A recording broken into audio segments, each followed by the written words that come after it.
job with just a BA is the big one. I'm going to ask you guys to use this link, and Brandon, if you can copy and paste that link into the chat. It's bit.ly/capital K, capital P, capital U, lowercase JOB, capital P, ADLET.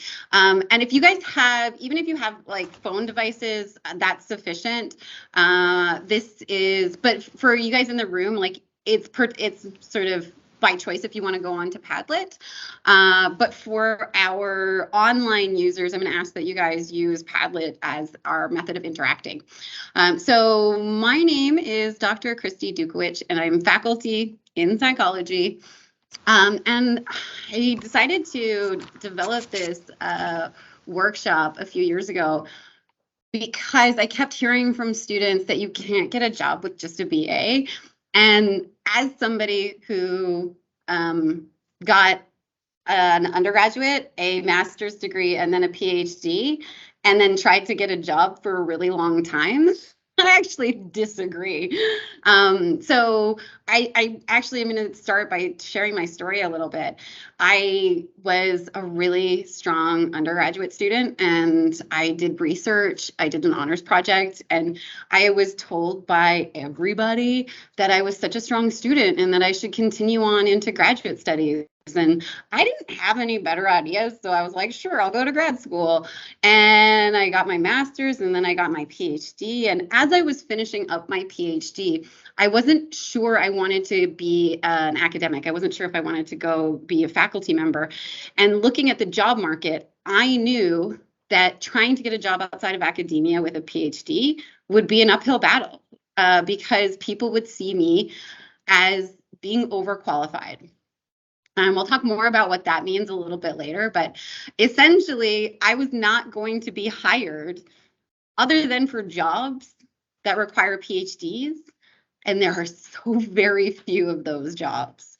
So if we look at this from like basically even like a probability or a statistical perspective, getting a graduate degree actually does not help you to get a job in most cases.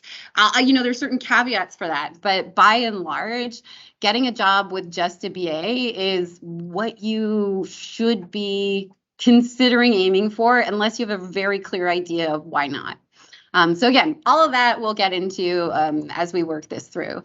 So I wanted to start by asking you guys to consider these two questions. So for you guys in the classroom, you can write down your answers, but I'm going to ask you about it in a minute. For anybody who is online, this is the Padlet. So the link is in the chat. Is that right? And the way that Padlet works is, yeah, that's okay. The way that Padlet works, so this is just a picture of Padlet. This is the actual Padlet.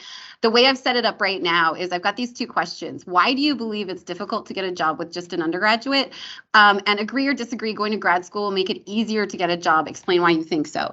So to answer these questions, you're just going to put click on the plus sign. You can include the subject if you want. This is like if you want to link out to stuff, but I really just am interested in your responses. So you're typing out your response here, and then hit publish, and it's going to appear where just under the question that's relevant. So everybody, I want you to take a moment to consider these two questions. Why do you believe it's difficult to get a job with just a BA? Or just an undergrad of any variety, but BA particularly maybe. And agree or disagree, going to grad school will make it easier to get a job. Explain why you think so. Take a few minutes to consider these questions.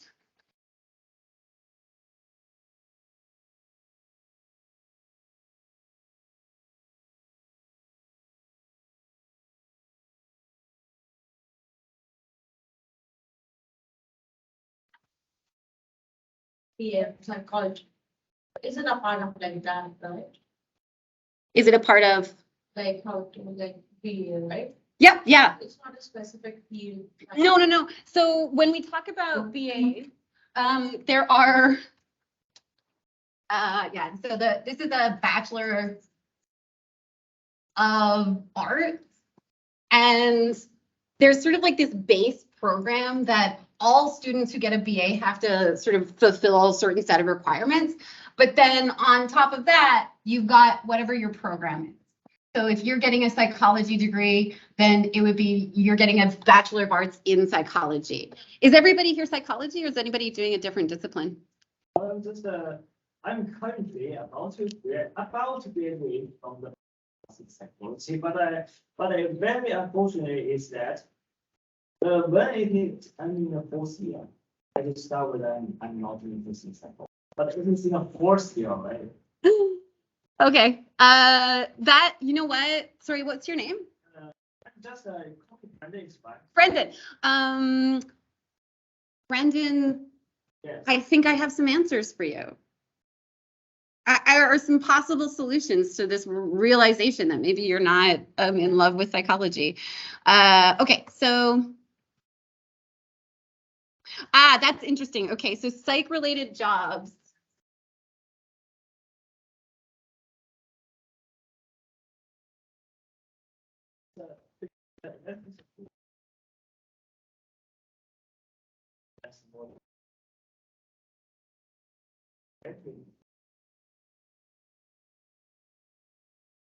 Heavy competition. I'm now aware of the flaws in my logic, but this is what I'm sticking to my guns. Yeah.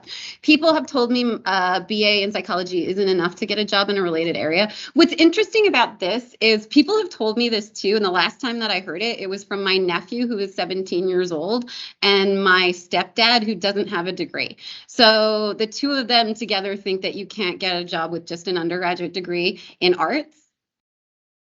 Neither of them have one or have ever tried to find a job with an undergraduate degree. So stop listening to people like 17-year-olds or 65-year-olds who didn't go to school. Instead, talk to experts, talk to people who know stuff.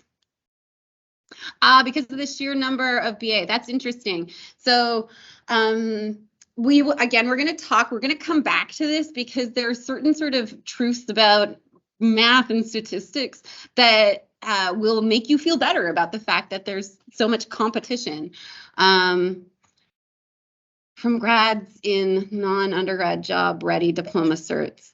Oh, that's interesting. Okay, this I really appreciate this because what you're saying here is that a BA doesn't prepare you for the workforce directly because you're competing with people who are taking vocational programs. Like, how are you going to become an admin assistant when there's people out there who are getting diplomas and certificates in admin assisting? I see that.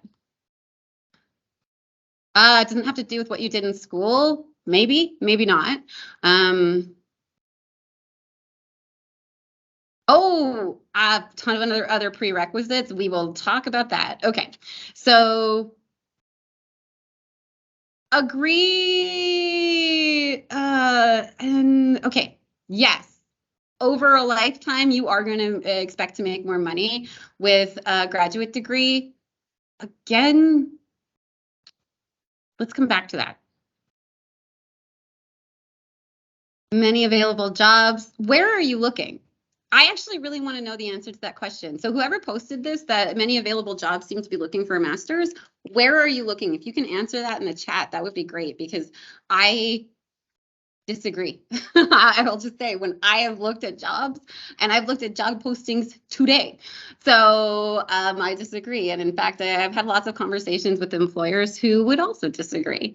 A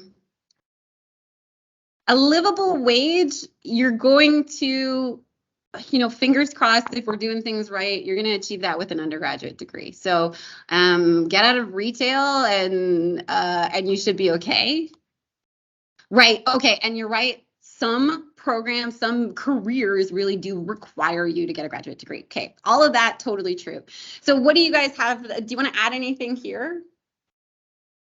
Well, the thing is, just don't have a system.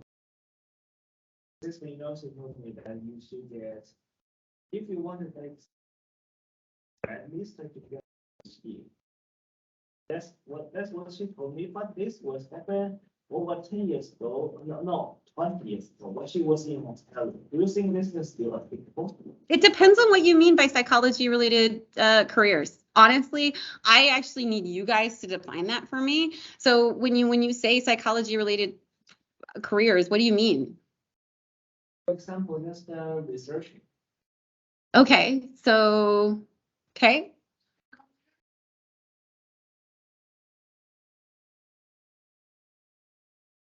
And sorry, Brandon, what did you say? Just a researcher. Researcher, right? Okay. Motivational speaker in colleges. Motivational. Well, motivational speaker, generally, I don't know whether that they have much education at all, honestly. I think most of them are sort of self-taught, so maybe not credentialed, like educated, but not credentialed, I want to say. Okay, so fantastic. You guys, I have so much good stuff for you. All right, by the end of this workshop, you should be able to describe 21st century skills and explain why they are so important. Explain the effect of graduate education on job prospects and what it means to be overqualified. Explain how you can gain experience for entry-level positions before graduating. Describe planned happenstance. Apply for a job that you're not really qualified for. And recognize the benefits of visiting the Career Center and a job fair ASAP. By the way, I have to tell you guys, I laughed so hard at myself when I read this morning because I wrote these, like I've been working on this presentation. I wrote these learning outcomes like last week. And when I read this, I was like, recognize the benefits of visiting the Career Center and a job fair ASAP. So the ASAP is meant to apply to visiting the Career Center and the job fair, not to the recognition. It's not like recognize this ASAP. It's actually go to the Career Center or a job fair ASAP. So even if you're like first, second year, that's exactly the time to go and see what's out there, see what it's like before it really matters, right? Like when you're in fourth year and it really matters, it's when it's like, oh shit, I have no idea how this works or what's going to happen. That's a terrible position to be in. So go now. And then finally, find curricular and co-curricular opportunities at KPU. So we started with these questions. Why do you believe it's difficult to get a job with just an undergraduate? And like I said, I hear this all the time and I very strongly disagree. And going to grad school will make it easier to get a job. Not at all. Long term, it can improve your financial situation, but there's a lot of caveats to that, and a lot of it actually has to do with your own personal circumstances. So, for example, PhDs, I probably could have gotten a tenure track position if I was willing to move to like middle of nowhere Germany, but my life was not set up for that. And there's very few people who actually can just be like, yeah, you know what, I'm going to move to Germany so that I can be a tenure track faculty member. There's like family commitments, there are, lifestyle choices that people make that are inconsistent with, taking off to Germany for a tenure track job. So consider money, yes, but consider work-life balance. Consider what you want your life to look like. And it might not be, the money might not be worth it. That's what I will say. The other thing too, and I'll say this with just like a little asterisk. My advice to students, if you want to go to grad school, it'll happen eventually. So it doesn't need to happen right out of undergrad, and you would benefit tremendously from taking like even 1 year. 1 year. I've seen so many students take that 1 year, and in that 1 year, it dramatically changes what they decide to do for grad school, because now they've figured out a trajectory, a path for themselves. They're not just going to grad school because they couldn't think of something better to do. They're going to grad school for a reason. And that, I'm behind that 100%. All right, we're just gonna watch this little video.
Pretty good, right? I like that.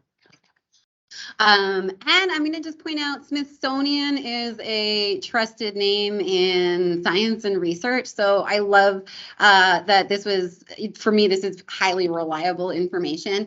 And it converges very nicely with a lot of the research that I have been doing around curriculum design for art students.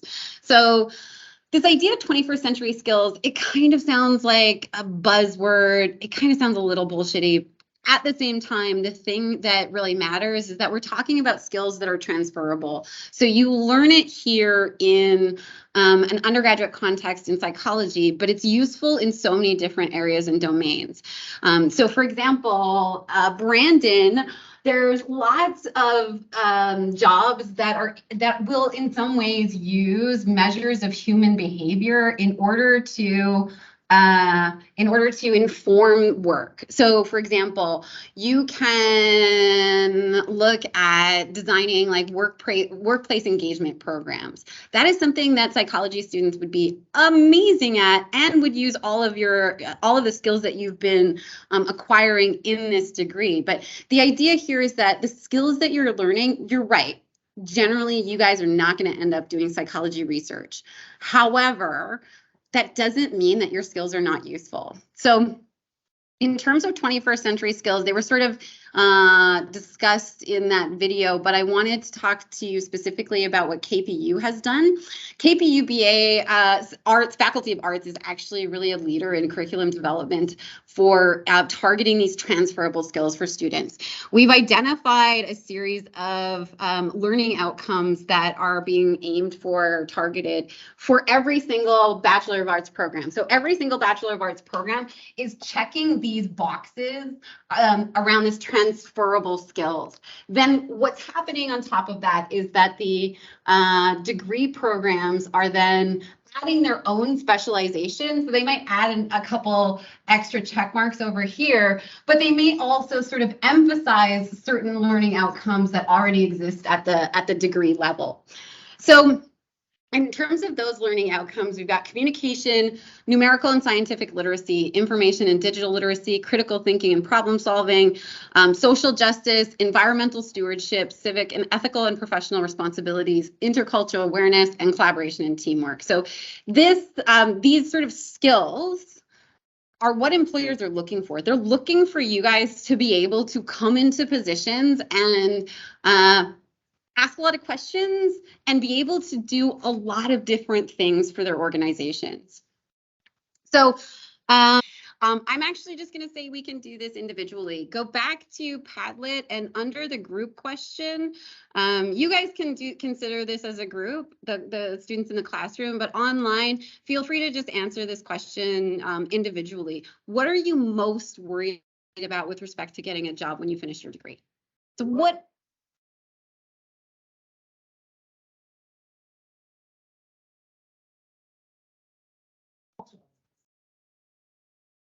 It should be in the Brandon has posted it in the chat. He's taking care of the chat. Yeah, so what are you guys worried about? I think that I'm doing psychology majors, so for psychology, they really need experience. And how do I feel like I just graduated, not every psychology job needs experience, so how would I go to it? Oh, that's a great question. Yeah.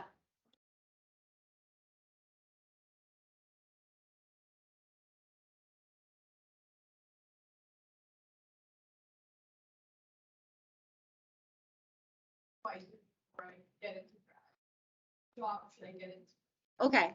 Why do you want to go to grad school? So I wanted to counsel. Because you want to do counseling? And if I told you you could do counseling without going to grad school, would you be interested in doing that? Yes, of course. Okay. All right, I'm going to tell you right now, you can do counseling without going to grad school. It's not going to be the kind of counseling that you're necessarily precisely thinking about, but it's going to actually fairly consistently conform to that. So we'll talk more about that in a little bit. What else?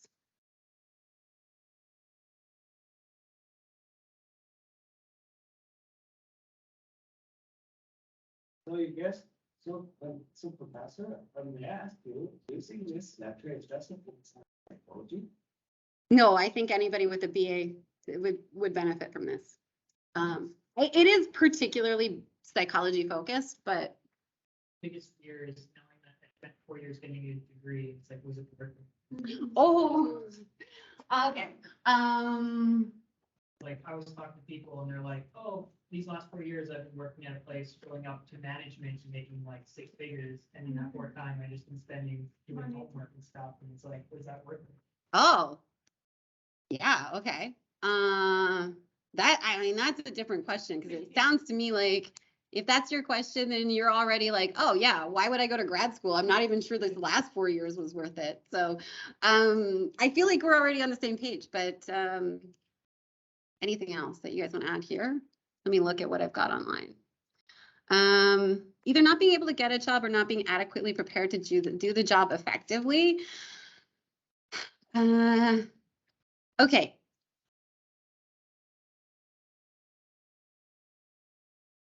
This is one I want to come back to. I'm actually going to turn this a different color so I'm reminded, but Brandon, I'm going to ask you to remind me to revisit this Padlet before the end and look at my colored Post-its. So, okay, not being able to adequately, oof. That's valid because here's actually, I did a ton of employer consultations over the last like 2 years for Psychology's Bachelor of Applied Arts, which we're revising, we're changing the name. It's probably going to be a BA in Human Behavior and Applied Psychology. But in doing all of these consultations, I heard a couple of things from employers, and like over and over and over again. One of them is that students are really garbage at articulating their skills and abilities.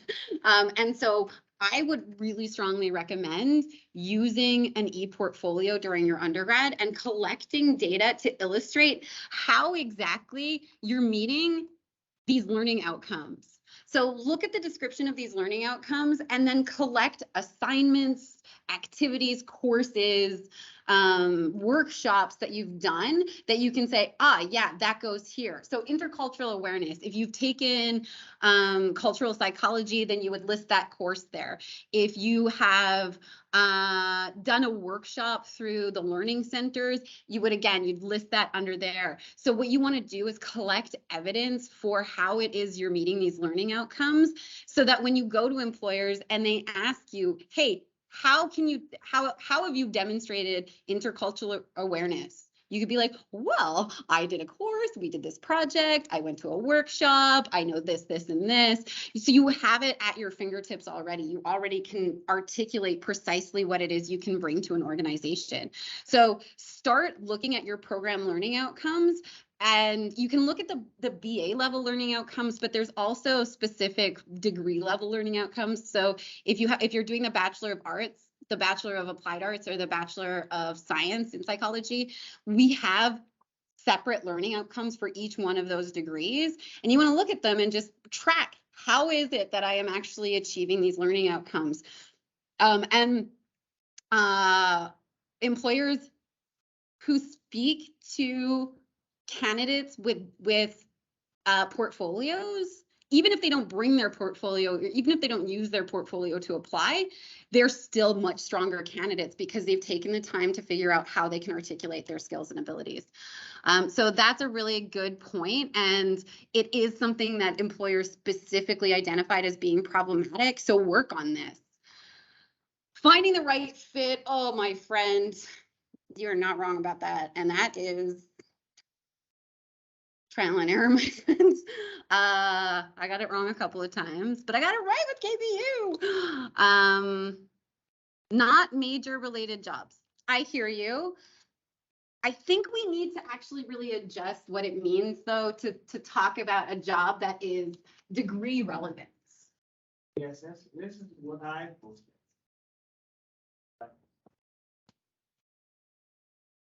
Okay, so I have something for you on that one too. But I also think that a lot of people's worries, like generally, are fairly unfounded. Like students worry about failing a class and then they don't fail the class, or then they do fail the class and then they take it again. It's not a huge deal. Levi Orban, who's faculty at KPU, told me he went to KPU as an undergrad, and he told me, and he also gave me permission to tell other people this, that in his first year at KPU, he had a 2.3 average. And now he's faculty here. Like, you can fail stuff, it's okay. And you may have to apply for a ton of jobs, but you'll get one. You'll get a job. Don't worry about that. It might not be a job that you love, but then you keep looking and you find another job. Like, all of that is just, you'll be okay. That's what I want to say, is you will be okay. I know it from this perspective, it seems like it's easy for me to say that, but like I said, I had such a struggle in finding a full-time regular position for so long. I was literally 40 years old when I had my first full-time secure job. And I am really capable. So grad school really, I think, held me back in a lot of ways. I don't worry about getting a job. Okay, so I want you to actually go to this link. So if you can put the next one up, Brandon, in the chat. This is a job description that is on KPU's HR site right now. It is literally, I pulled it this morning. So it's still, I wonder why. Oh, I see. That's the internal. So this is an external posting. The internal closing date for candidates was August 15th. And this is for, the job is Program Development Specialist. So the program development specialist is responsible for a wide variety of blah, blah, blah. They do Senate stuff, board office, office of the registrar, and experience. You need a bachelor's degree in education, liberal arts, social sciences, business, or other similar field is required. 3 years of related experience. Okay, so considering this, oh, by the way, I wanted to look at the pay level. So this is a unionized position, and they are setting the rate of pay at pay level 13. I looked up the pay grid, and that means that it's starting somewhere between, so it's anywhere between 50,000 and 56,000 to start. Now, are you qualified for this job? Probably not, but do you think that this job, that you would be more likely to get this job if you had a graduate degree? So it only asks for a bachelor's degree, but you think that, like, if you had a master's, you'd be more likely to get it? Like that, but at least I need experience for that, right? Right. No, yeah, you can get the job with just a bachelor's because they're saying that. But I'm asking you, do you think it would be easier to get this job, or would you be more likely to be successful if you had, say, a master's in education? Why do you think it would be harder? What does it mean to be overqualified? Like, why is it bad to be overqualified? It's not bad, but other jobs, like, for example, my mom is an example, she has a lot of managerial jobs, and if she were to apply for a cashier position, they would tell her that she's overqualified and to apply for managerial positions instead. Yes. So I think some masters probably apply for, I don't know, senior or something like higher. So just for the people who are online, I'll repeat this. One of the participants here said that their mom is a manager, and if she applied to be a cashier someplace, they would be like, you're overqualified to be a cashier, go apply for a manager position. And absolutely, and I'm going to explain to you why that happens. But first, I want to go through this little exercise. So first of all, how do you get a job when entry-level jobs require years of experience? This is something that came up earlier, and it is a bit of a conundrum, but I have the solution for you guys. School counts. It's not like a Bachelor of Arts and 3 years experience are separate from each other. They're the same thing. You did a bachelor degree, you've got 4 years of job experience. This is like your vocational prep and it counts as experience. Students don't think so, employers do. So but not just, I will be honest, it's not just gonna be classes. Like if all you've done is come to KPU and take your classes, then it's gonna be a harder sell. However, that's not what you guys should be doing. So first, I want to talk a little bit about the statistics here. This data is from the US because I could not find the Canadian equivalent, but we're going to be fairly similar in terms of the proportion of jobs that require graduate degrees. So if we look at this, you can see here's bachelor, here's jobs that require a master's degree, and here are jobs that require doctoral or professional degree. So everything is like less than that, other than these 5%. So let's actually look at these 2 or these 3 different slivers. So first of all, only a small proportion of jobs actually require a graduate degree. 5% of jobs require a graduate degree. So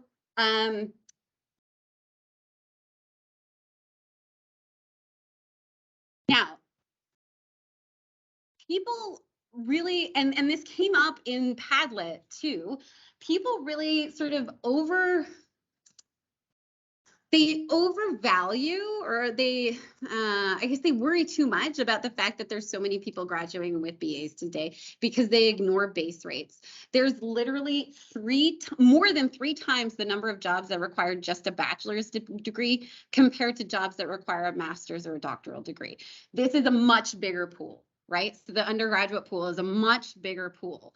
Even though there's far more people with graduate degrees, there's still enough jobs for everybody. In comparison, I know a lot of master's degrees and PhD graduates who are hustling to get a job because there's not enough positions for them. And so they're like, I know lots of faculty here at KPU who are precariously employed. They're working at 3 or 4 different institutions to pull together a full-time job because there's just not that many jobs that require this graduate level. Your challenge is to make yourself stand out among the crowd, because you're competing with a lot of other students who are getting graduate degrees or who getting undergraduate degrees. But bear in mind that if you put yourself into this pool with the other people who are getting graduate degrees, you know who's getting graduate degrees, right? Like it's the strongest students in the class. So now you're putting yourself in a pool of people who are not average, but who are exceptional, and you're reducing the number of jobs that you can apply for. Do you really think that you're the best of the best? I'm not the best of the best either. And if you don't really think that you're the best of the best, you're probably actually doing yourself a disservice by getting a graduate degree, because you are putting yourself in competition with people who have been in competition forever, right? Like, and winning. So even if you think you are the best of the best, I'll be honest, this can be a lot of pressure. And if you want, say, children or friends or like fun in your life, you might decide this is not the way for you to do that, right? Like it's really not going to be. It's for people who are super competitive, I think, mostly. I will say, like, caveat down the road, and that will be coming up later in the presentation or in the workshop today. But by and large,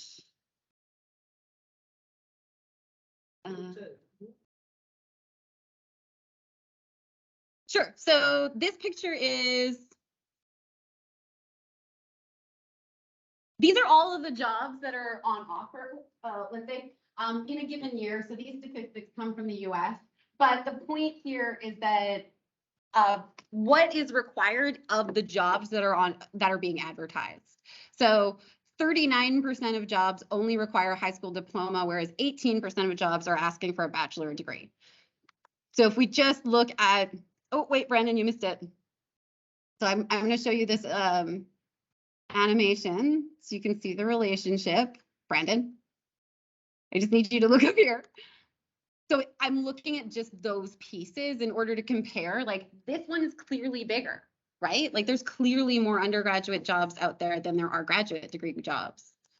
So if you think there's too many people graduating with a bachelor's degree, there's a lot, but there's also 3 times as many jobs in that piece of the pie. So let's compare these 2 job candidates for this job as a program development specialist in the provost's office, starting salary around $50,000. Candidate 1 has a BA in psychology. This student was also a volunteer career assistant for 8 months. What does that mean? I do a bunch of curriculum work, and sometimes I need a student to do some of the grunt work. I had a volunteer. I had like a student I was working with in the summer who was doing some curriculum design work. Like I would just put her to work on some tasks. So she did that volunteer for 8 months. Excellent. Now she's a volunteer curriculum assistant on her CV.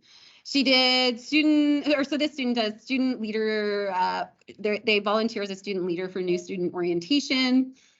They are an events coordinator for KPS, that's the Kwantlen Psychology Society. And what would an events coordinator do? They would invite me to do this kind of workshop and maybe like 3 or 4 other people, a movie night, bam, you're done, but now you get to call yourself an event coordinator. This student also completed Psych 3960 program evaluation, where they do a research project, a program evaluation project in a group. And this particular year, the student worked in a group on doing program evaluation for the Vancouver International Film Festival on their volunteer program. This student also completed Psych 4000 practicum. And they worked on their practicum in the registrar's office for a semester. Then from there, after they graduated, because they were a leader for new student orientation and because they worked in a registrar's office, they were a shoo-in for a job in future students' office. So they spent 2 years working in the future students' office. And during that time, they volunteered to lead a small-scale collaborative research project. So people in the office are talking about, like, they don't really understand what high school students are being told by their advisors. We should do something. We should look into that. And this student this graduate puts up their hand and says, yes, I will lead that. I can do that research project, and let me be the lead, and I will work with a couple other people collaboratively. All right, so that's one student. Now we look at the student who went the graduate route. In order to get into grad studies, you want to do an honors project. It's not 100% required, but research experience is required, and the easiest way to do that is an honors project. So this student completed a project, the role of socioeconomic factors in predicting academic outcomes. Then the student went on to do a Master's of Education, Iterative and Ipsative Assessment Integration in Post-Secondary STEM Curriculum. So that was a 2-year program. While candidate number 1 was working in the future student's office, this student was completing this master's degree. During that time, this student was involved with managing their thesis project with their supervisor. And out of that, they completed 1 peer review publication, and they got 2 conference presentations. All right, let's talk about the pros and cons of each of these job candidates. So if you are participating online, you want to scroll down and add your comments. So candidate 1 pro con, candidate 2 pro con, and what are you seeing here as, yeah, like I want to say that to me, there's a clear winner, but I see pros and cons on both sides. So what are the pros for job candidate 1? Yeah.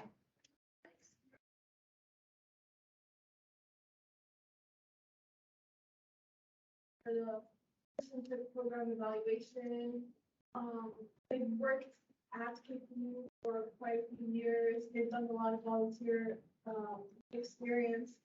So there's a lot of experience. Yeah, so compared to person 2, like person 2 has better education, better credentials, but person 1 has better experience. Yeah, I agree with that assessment.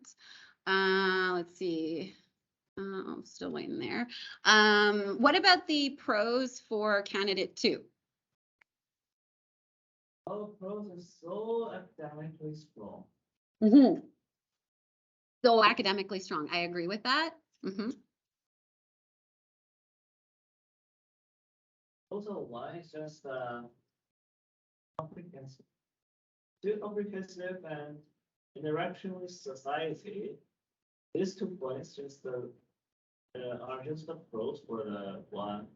And the pro for the two is just I think the dedication, academic dedication. I agree. So they're going to be, sorry, what was your first point, Brandon? Well, my first point is that the first concept is the social interaction. No, sorry, about person number 2. So they are dedicated and Just academically strong. Academically strong. That's right. So based on this, I would also agree with that. I'd be like, okay, this is clearly going to be somebody who's super hardworking and probably is capable of really complex thought. In terms of program development, they're going to need a lot of hand-holding. They do not have the experience to jump into that role. They're very capable, but they're not going to be suited for that job in particular. In terms of the cons associated with candidate 1, let's see if we've got anything here. They have related experience at the university. Exactly. I think that's really probably pretty key too. Work experience, KPU related. Yeah. Their research and focus has not been on the curriculum side, but on the well, you know what? Actually, I very specifically was like iterative and iterative assessment of integration in post-secondary STEM curriculum. But you know, it's not a heavy emphasis on program development. Like it's not like they were looking at how to build programs with this. It was really and it's probably genuinely more theoretical. Let's see. And nobody sees any cons for candidate number 1. I can really think of is they've achieved all this, but didn't really do a really good job. Like, because you said that someone that has a master's, you know, they're the best of the best, but someone that gets a BA is not being the best of the best. This person has supported these classes for every job. You know? You're right. We don't know, but you know who does know? People at KPU. And so that's actually a really key part of being overqualified. So which one do you hire? So I don't know if you guys heard what Brandon said.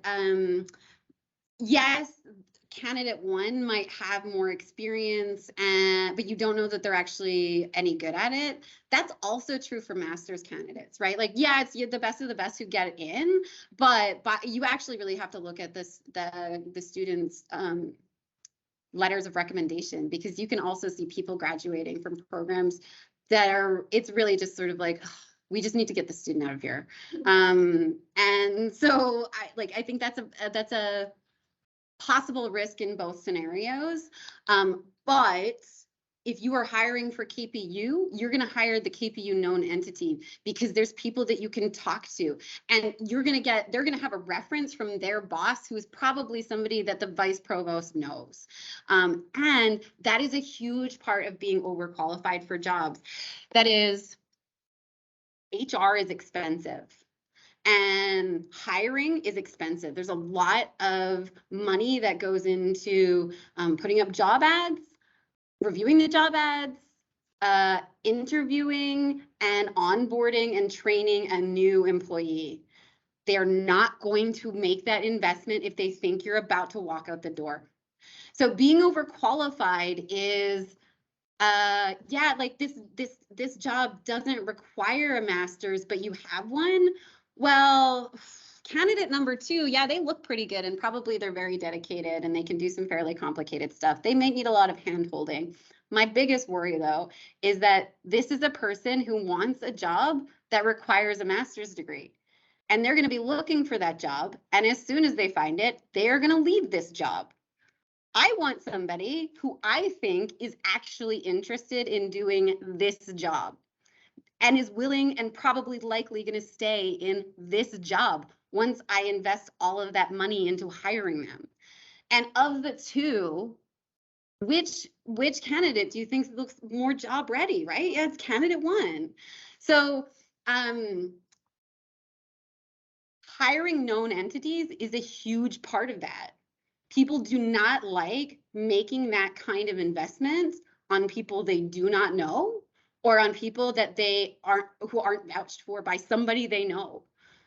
20% of jobs you get through cold applications, 80% of jobs are gotten through a shadow job market. It's like, yeah, we put it up on the website, but we actually know Brandon is looking and we really like Brandon and we're going to encourage Brandon to apply. So, we think Brandon's probably going to get the job. Like, that's how people get jobs. There's going to be 40 people from outside of KPU who apply for this job, but it's going to be Brandon who gets it because he's a known quantity. See if there's anything I missed here. Right, and we're going to get to that actually. But I have my appointment with Professor. Oh, no worries. Thanks for coming. No worries. So I want to say here, if your ideal career requires a graduate degree, get a graduate degree. Like if you're like, I really want to be a clinical psychologist or I really want to be a lawyer. Yeah, man, you have to get those very specialized degrees to do that. I have a student I'm working with right now who is highly committed to getting to becoming a speech language pathologist. You need a master's for that. So she's going to get a master's. But I worry about her less. She's also a mature student. So she didn't go high school, undergrad, grad school. She went high school, took a bunch of time off, came back for undergrad. Once she realized like, this is the thing I want to do. And she's like on a bullet trajectory to get there. So I'm like, yeah, I will not discourage her from getting a graduate degree because she knows exactly what she wants. So yeah, if your ideal career requires a graduate degree, get a graduate degree. So one of the things that I think is helpful for students to realize is that when you are looking for a job, entry-level jobs are often a foot in the door to a more desirable position in a large organization. And I want to come back to here because there was something in these comments that I wanted to talk about. I got here, entry level. Oh, right. Okay. Is it the livable wage? Right. I think it is the livable wage. Okay. So what I wanted to say is that oftentimes, entry level positions are just about getting your foot into a door for a more desirable position in a larger organization. And yeah, you're going to take an entry level position that pays garbage. It's going to be terrible. You are at like the future students office, this 2-year position that candidate one did. It is not going to be great pay. It's going to be better than you expect, but it's not going to be awesome pay. But those are filter positions. These are positions, like these entry level positions, they're really just like, they're so easy. People come and go into those positions all the time, but what they do is that they allow the employer to identify people who have real skill and talent to promote them up into new positions. So I was working on a couple of different committees in the Faculty of Arts, and one committee I was working on the academic planning and priorities was sort of at the bottom of a sequence in arts governance. So like if we wanted to create a new program, it had to start at APP and then it would go up and up and up until it got all approved all the way through Senate. But we were like literally the first step. And while I was chair, we were like every, I don't know, at least once a year, we get a new administrative assistant who was assigned to the committee, because if the person was good, they would be poached by another department before the year was up, for sure. And so because we were the lowest, we would always get the new person, and then that new person would sort of rise up the ranks, and they would be out of that position within the year for sure. And entry-level jobs are often in large organizations. If it's unionized, you will it will be helpful for you to get a higher level job within the organization if you already work there, because you're now an internal applicant, and unions negotiate for privileges for internal applicants. So you would start at KPU in the Future Students Office. That's not really what you want to do. What you want to do is curriculum design in the Vice Provost's office, but you recognize the Future Students Office is what you need to do to get your foot in the door at that organization. So when you look at jobs, don't look for the job you want, look for the job before that. Because the job that you want is going to take some experience. It's not graduate work. That's not the experience they're talking about. It's job experience.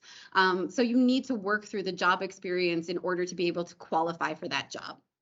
So one of the things that I love is this idea of planned happenstance. I actually use it in so many different areas of my life. But the idea of planned happenstance is that you plan to have a lot of possible coincidences in your life. Say yes to everything. Do everything. You never know what is going to be the one thing that leads you to your career. If I think about how I ended up here, honestly, it was because when I was in undergrad, I was looking for a summer job before the summer. And somebody said to me, you know, you can get an undergraduate research scholarship for the summer that pays really well. And then you get to do a research project too. And I was like, sweet. So I applied for an undergraduate research job. And that's how I ended up an academic. Like, it wasn't a plan from the beginning. It was just one thing led to another. And a lot of people don't end up where they think they're going to end up. I did not. But it was a variety of coincidences that led me to be at KPU here in 2022. So make room for those coincidences by doing a lot of things, by talking to a lot of people. You never know what's going to be the thing that gets you your career. Yeah.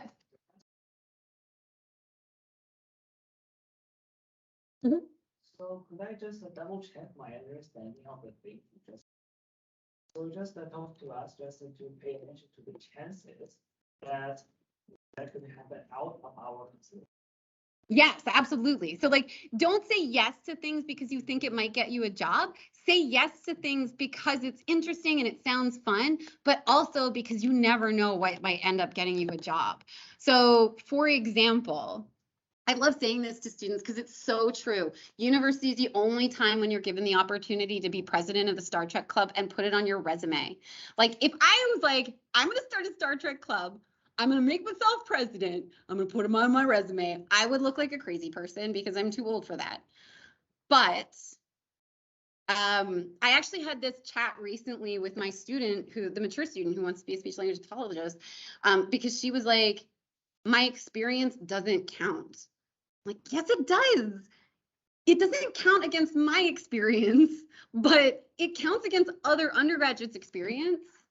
It counts. So all of the activities that you're doing as an undergrad, you should be keeping track of that and putting it on your resume, even if it sounds super flippant, because if you become a president of the Star Trek Club, there's leadership involved. It might sound frivolous, but there's leadership involved. And it will look good on a resume. And compared to other undergrads applying for jobs, it says something really positive about you. So join groups, do as much as you can so that you can build a resume, you can build your network, you can get those connections and experience the happenstance of somebody just saying, oh, you know what, Brandon, I have this job actually that you would be perfect for. And, 10 years later, you're the director of that organization. Like, that's actually how it happens. In fact, I'll tell this quick story. One of the consultations I did for the BAA was with somebody who graduated from the BAA in the 90s. And she said that she applied to do the practicum with 2 different organizations. And the first organization, her first choice she didn't get. She got her second choice and she was super disappointed in it. She is literally now the director of that organization. So happenstance, that is exactly what happenstance is about. So how is it that you can gain this experience? How is it that you build your resume, that you build your network, that you experience planned happenstance? And there's so many different options. So get involved with student leadership, join a club, any club. it really doesn't matter. It could be frivolous, but it could also be something that's actually relevant. So Kwantlen Psychology Association, we're always looking for our students to become members. Volunteer. I also want to encourage students to pursue what I call high quality volunteer opportunities. So you can volunteer. I volunteered at the Vancouver International Film Festival this year, and I took tickets and watched movies. That is not a high quality volunteer opportunity, but it was fun. I mean something that's actually going to give you responsibility. And there's actually at the job fair, they have a number of volunteer opportunities for organizations where you actually are going to be able to do things like program evaluation or program development or behavioral intervention with people who are struggling with different behavioral disorders. Like you can actually get some very high quality volunteer experience. Student professional development, I like to refer to student professional development. So going to workshops like this, put this on your resume. This counts as professional development. And the more kinds of activity that you do like this, the better it looks to an employer because it shows how engaged you are.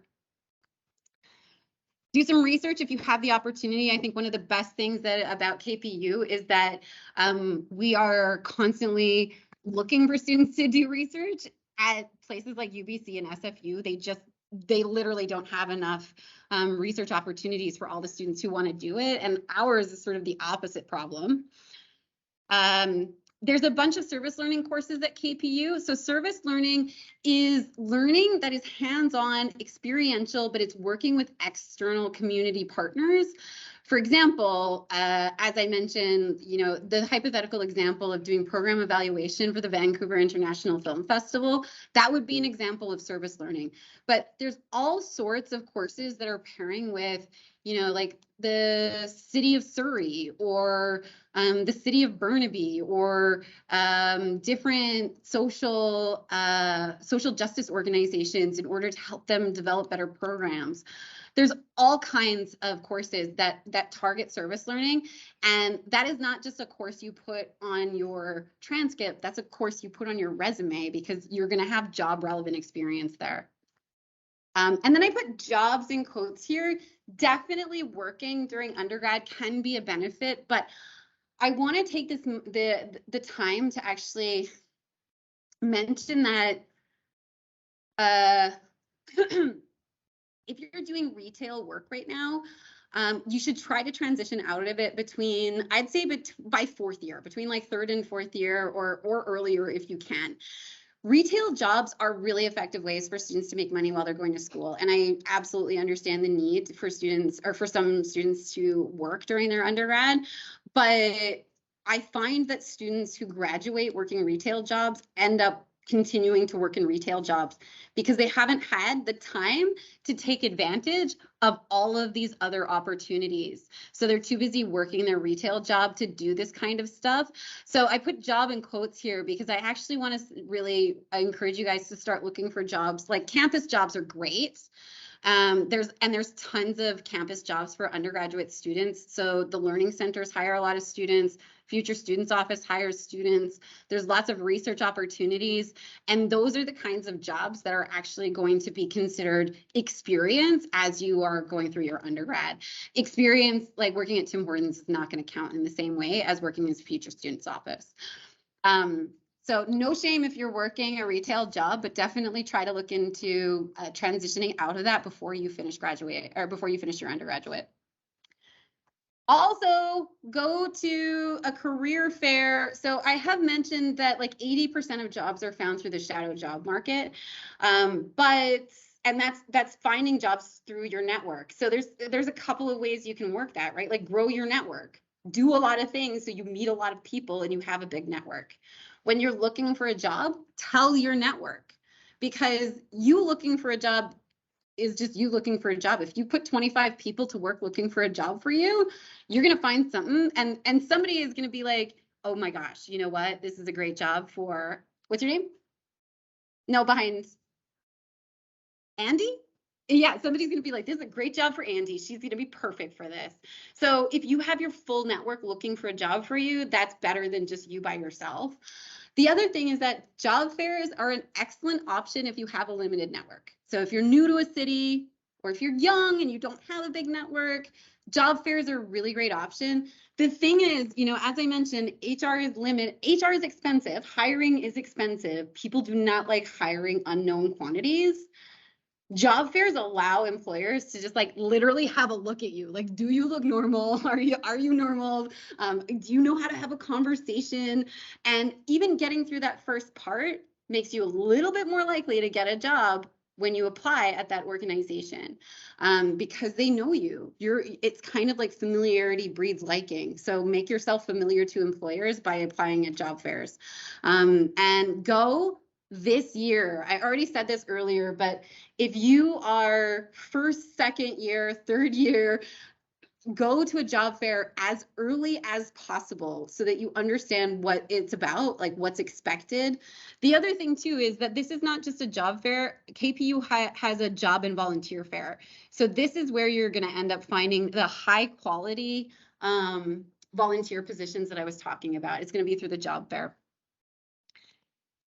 And here is my favorite graph ever. And I wrote this, I thought it was funny. A dream is a wish your heart makes, and a job advertisement is the employer's wildest dream for a candidate. This is their absolute wish list. And there is a reason keep dreaming is a phrase, because employers do not get these candidates. So first of all, sorry, let me just take this off. Let me break down this graph for you, and I won't move too far away from my mic actually. So along the y-axis, we have interview rate, and along the x-axis, we have match to posting requirements. So if you only have 20% of the requirements, you're very unlikely. You might get a job though, you might get an interview. But it's not until you hit like 50% that your likelihood of getting a job increases to 10%. What does that mean? It means even if you're an excellent candidate, you are at minimum going to have to apply for about 10 jobs before you get an interview. So keep that in mind. That's everybody. It's not just you. If you're like, this sucks. Yes, it is. It's a numbers game. You have to apply for a lot of jobs. But apply for jobs you're not qualified for, because if you look, 50%, that's the spike. If you have 80%, you're actually less likely to get a job interview, probably because you're overqualified. So if you only match 50% of the job requirements, amazing. That's all the employer is likely going to get anyway. And this is, scroll down on the job ad that I posted earlier. It has this explicitly in the job ad. Does this role sound like it was made for you, yet you don't check every box? Apply anyway. So employers are actually now being explicit that apply anyway. FYI, ladies, men kind of do. They actually are kind of like, oh yeah, well, I can apply for that. Women are less likely to apply for these positions if they're unqualified. So take note, 50%, that's for everybody.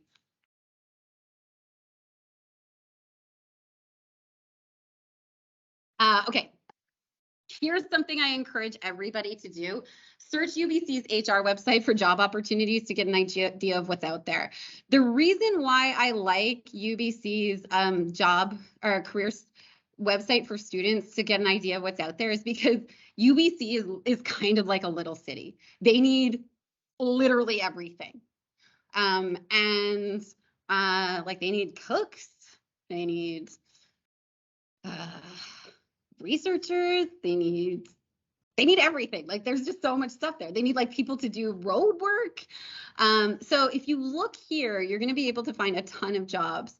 There's going to be a ton of jobs here that do not require graduate degrees.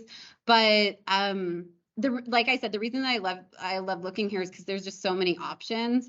So have a look. Oh, wellness advisor. That's an interesting job opportunity.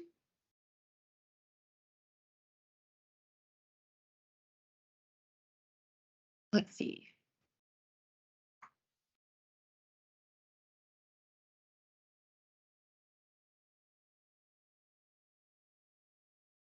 Okay, so this one is looking for a master's degree.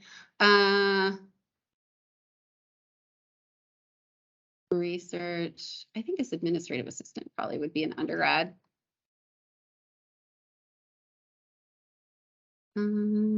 Oh, this is high school plus 1 year. So this is like, you can see that they require everything. They require everything from like, you just need a high school diploma to PhDs. So have a poke around here. You'll find every time I go on, I'm like, oh, that's an interesting job. If I didn't already have one. But the other thing that this does is it gives you also an idea of what people are looking for, like in terms of qualifications and how you might be able to adjust your experience in the next year or two in order to better align with the experiential requirements. So here, Brandon, is for you and others. But I always get this question of like, what else can you do? So this idea of a degree relevant career, there are 2 playlists that I have created. Are these on your list? Oh, Shiza. Okay.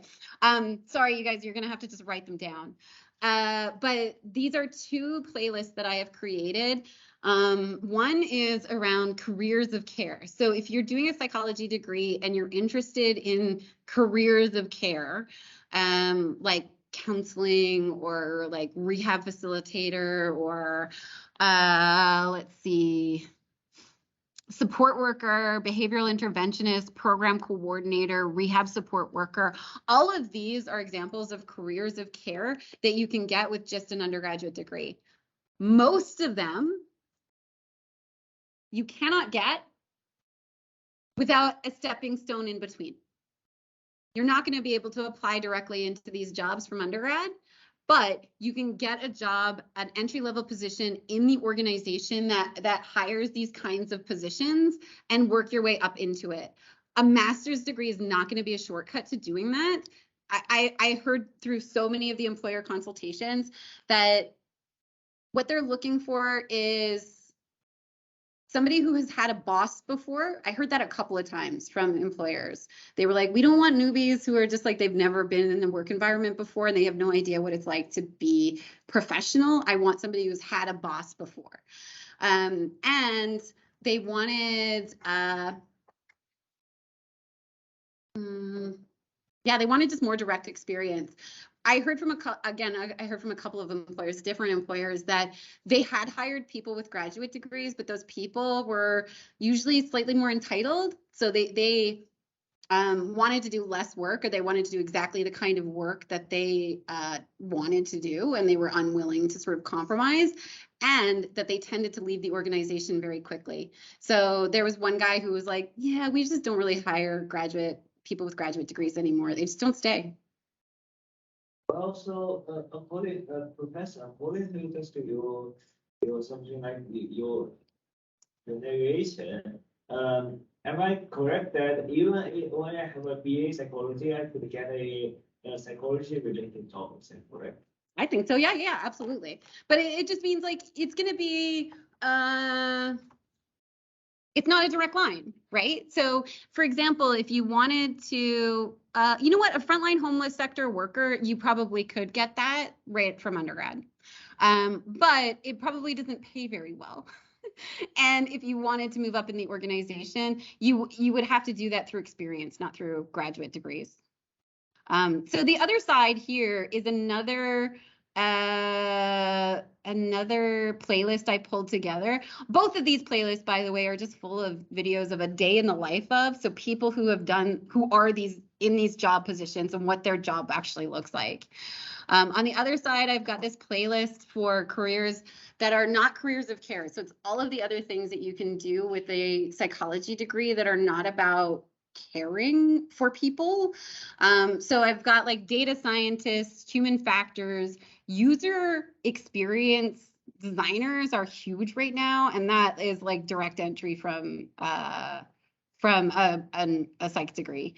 Customer experience management. So a lot of these online platforms for getting people to, like customer experience platforms, have a lot of research and development behind them that's done by psychologists.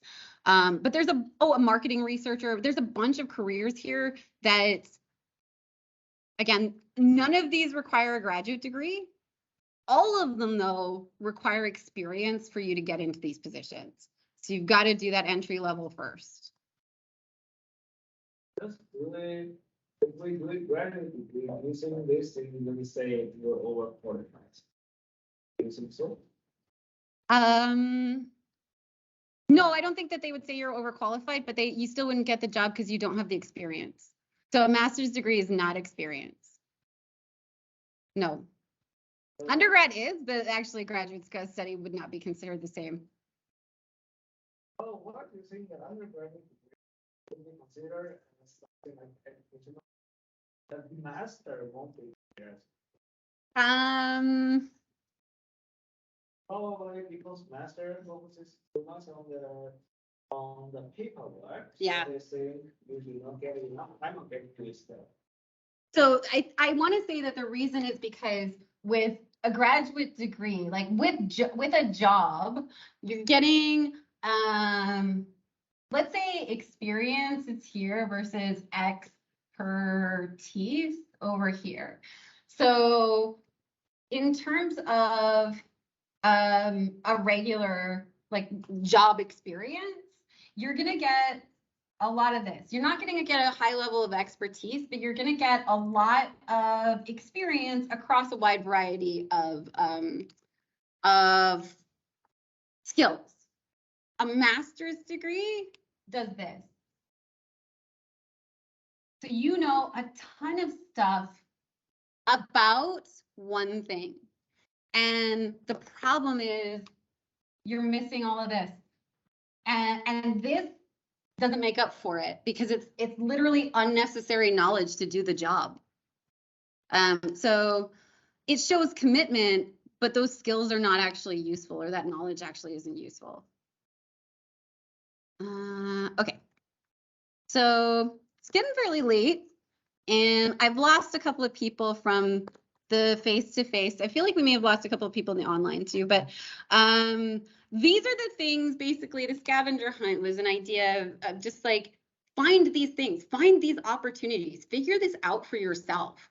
But you know, like there are so many ways for you to connect with employers at KPU. I'm not going to show this video. It's time that we told you the truth. I'm going to show a little bit of it. About the liberal arts. So KPU Arts has this whole website which describes the value of an arts degree. There's a video there along with some other resources that explicitly explain to you actually how effective it is to get a job straight out of undergrad with an arts degree. I actually strongly recommend it. I tried to convince my nephew that he should get an arts degree. He's going to go into business, but I'm going to say it here and now. I predict he will transfer into an arts degree because I think that's his game, actually. So if someone says to you that you can't get a job with just a BA, I want you to respond, maybe you can't, but I definitely can, because it's so doable. It's so doable. If you want it, it is yours to have, for sure.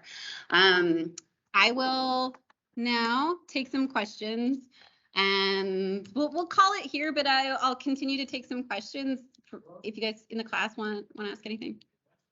I got a BA. But in the future, do you think after I get a BA, I still get a psychology background?